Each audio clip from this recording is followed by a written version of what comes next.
में नमस्कार। आप सभी ने मुझे यहाँ इनवाइट किया, इतना सम्मान दिया, उसके लिए बहुत बहुत धन्यवाद। जैसे कि आप सभी को पता है कि मैं पुलिस विभाग से हूँ, तो मैं आपको उसी से संबंधित कुछ चीजें आपको बताना चाहूंगी। महिलाओं के लिए जो ये आज कार्यक्रम सभी लोगों ने किया है, इसके लिए भी बहुत बहुत धन्यवाद।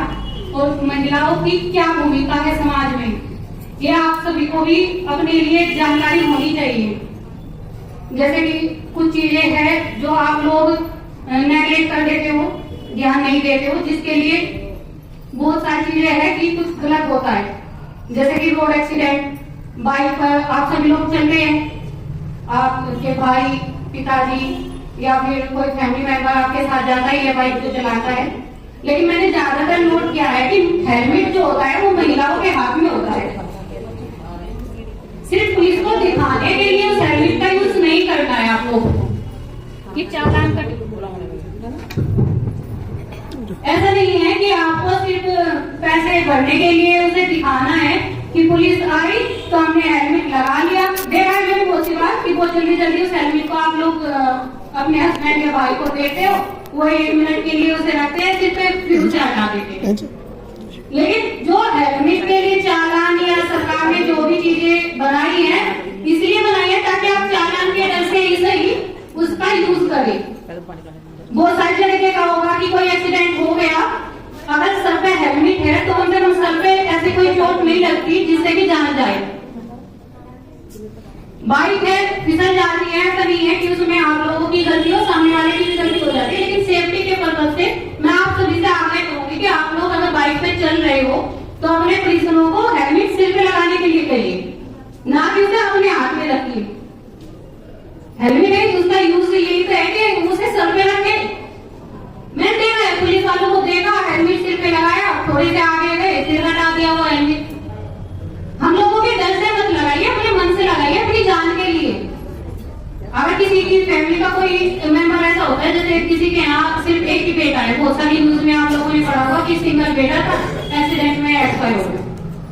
हो सकता है कि हेलमेट हो तो उसके लिए बच जाए, वो हाथ पैर में चोट लग जाए, लेकिन जान तो बच जाएगी। ऐसे ही जो गाड़ी ड्राइव करते हैं उसमें सीट बेल्ट है, कोई भी सीट बेल्ट का यूज करता है, मैंने ज्यादातर देखा है।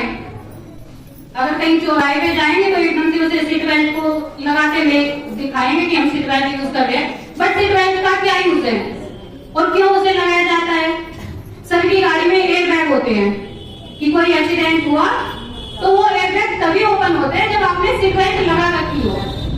कंपनी अगर कुछ चीजें दे रही है और ये चीजें हम लोग जैसे महिलाएं हैं उस चीज का हम लोग ज्यादा ध्यान रख सकते हैं, क्योंकि अगर पुरुषों की जरूरत है तो हमें ज्यादा है, अगर हमारा भाई है तो उसके लिए भी हमें ज्यादा जरूरत है। फैमिली में कुछ इश्यू हो जाता है, सबसे पहले भाई आ जाता है हम लोगों को, हस्बैंड है। जो चीजें मतलब मैंने पुलिस विभाग में आने के बाद नोटिस किया, वो चीजें आज मैं आप लोगों से शेयर कर रही हूँ। एक सरकारी जो टोल फ्री नंबर है वो ज्यादातर मिशन शक्ति प्रोग्राम के होंगे, आप लोगों को बताए गए होंगे, फिर भी मैं आप लोगों को एक बार रिपीट कर देती हूँ। एक सरकारी नंबर है 112। ये तो आप सभी लोगों ने सुना होगा। इस पर तो ज्यादातर समस्याएं जो होती है सभी लोगों ने यूज किया है। दूसरा नंबर है महिलाओं के लिए 1090, महिला हेल्पलाइन नंबर। इसका जो मेन मोटिव है ये है कि जैसे किसी के फोन पर अननोन नंबर्स आए हैं, उसे कॉल या मैसेज, गलत मैसेज आ रहे हैं, जिसे एक तरीके से आप असली मैसेज बता सकते हो कि कोई लड़का है या कोई उधर से हमें कुछ गलत मैसेज कर रहा है और हमें नहीं जानकारी कि वो कौन है। और जैसे लड़कियां होती है, सभी पढ़ाई कर रही है, सोचती है कि घर पे बताएंगे तो मम्मी पापा पढ़ाई के लिए बंद करा देंगे, पढ़ाई बंद करा देंगे, किसी को नहीं बताना, तो उनके लिए सेफ्टी नंबर है। उसकी जो काउंसलिंग होती है 1090 पर कोई भी कॉल रिसीव करेगा तो वो महिला ही कॉल रिसीव करती है उसका, और फोन के जरिए ही उसकी काउंसलिंग करके उसका निस्तारण किया जाता है। अगर पॉसिबल होता है तो फोन के द्वारा ही होता है, लेकिन अगर वो सामने वाला पर्सन है नहीं फिर भी मान रहा है तो तब एक्शन लिया जाता है, मतलब थाने में, या उसके बाद आप लोगों को पुलिस की हेल्प होगी।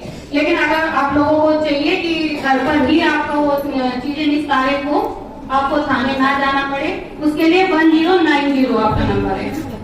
एक तो सबसे ज्यादा अभी अपराध चल रहा है साइबर क्राइम है, बहुत सी जगह आप लोगों ने न्यूज में सुना होगा कि किसी ने एक OTP भेजा था किसी के नंबर पे, उसका जो लिंक है उसे आप लोगों ने ओपन किया, उसे आपके बैंक अकाउंट से इतने पैसे कट गए।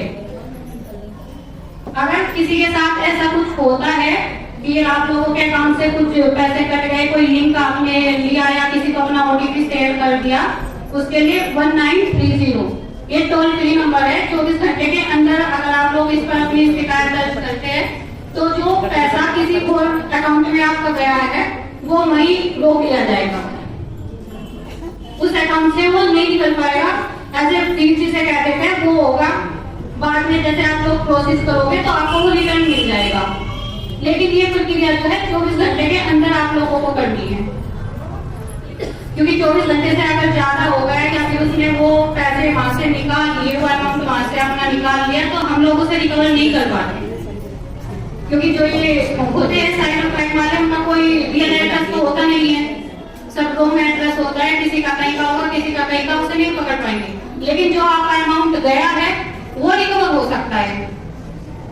इसलिए आप सब लोगों को एक चीज और ध्यान रखनी है कि कोई भी अननोन लिंक अगर आप फोन पर आ रहा है, इतने उसके विषय में पूरी जानकारी आपको नहीं मिल जाती, उस लिंक को ना ओपन करें। अभी कुछ चल रहा है जो शादी वाला चल रहा है, APK करके इनविटेशन कार्ड आपको व्हाट्सएप या किसी माध्यम से भेजा जाता है, और जैसे ही आप लोग उसे ओपन करते हो बिना किसी OTP के, बिना किसी उसके, आपका जो पूरा अमाउंट उस नंबर से कनेक्ट जो बैंक होगा वो अकाउंट आपका खाली हो जाएगा। इसलिए किसी भी फाइल को, जो अननोन फाइल है, उसे आप लोग ना तो डाउनलोड करें जब तक आपको उसकी पूरी जानकारी ना हो, और ना ही उसे किसी को शेयर करें। अगर आपको नहीं पता कि इसमें क्या है उसे शेयर भी मत करें। कुछ चीजें चल रही है कि ज्यादा से ज्यादा शेयर करो।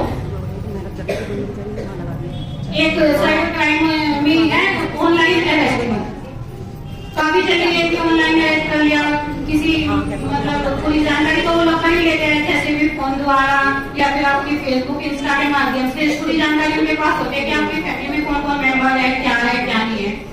फिर आप लोगों के पास कॉल करेंगे कि आपका बेटा वहां पकड़ा गया या फिर बेटी पकड़ी गई, उसने ये गलत काम किया है, ऑनलाइन अरेस्ट आपको किया जाता है, इतना अमाउंट आप दीजिए, उसके बाद उसके खिलाफ कोई मुकदमा नहीं लिखेंगे, उसे बचा लेंगे। ऑनलाइन अरेस्ट जैसी कोई चीज होती नहीं है। ये चीजें हम लोग बार बार पुलिस आप लोगों को किसी न किसी माध्यम से समझाती है। ऑनलाइन अरेस्ट कुछ नहीं होता, अगर पुलिस आपको अरेस्ट करेगी तो सामने से आके अरेस्ट होगी, जैसे हम आपको किसी चीज में बता रहे हैं। तो अगर कोई आपको फोन के माध्यम से या वीडियो कॉलिंग के माध्यम से कह रहे हैं कि हमने आपको अरेस्ट किया, ऐसा कुछ नहीं है। आप उस फोन को कट कीजिए और अपने नजदीकी थाने में जाइए, वहां आप जान भी सकते हैं कि ऐसा कुछ आप लोगों के खिलाफ है या नहीं है। बाकी ज्यादा समय मैं आप लोगों का नहीं लूंगी, लेकिन फिर भी जो चीजें मैंने आपको बताई है थोड़ा उस पर ध्यान रखिए। और जब भी बाइक पर आप लोग चले तो प्लीज अपनी सेफ्टी के लिए हेलमेट लगाए, सिर्फ पुलिस को दिखाने के लिए नहीं लगाए। और महिलाओं के लिए तो बहुत सारी चीजें हैं जो आप लोग अपने घर में भी टीवी में देखते होंगे। बच्चों की पढ़ाई के लिए आप लोगों का सबसे ज्यादा सहयोग है। जो पिता होते हैं वो तो सिर्फ पैसे देते हैं, सबसे ज्यादा तो मम्मी बहनें ये सब लोग डांट के हमें पढ़ाई करवाती है। इसलिए महिलाओं का मैं सबसे ज्यादा सम्मान इसलिए करती हूँ। धन्यवाद।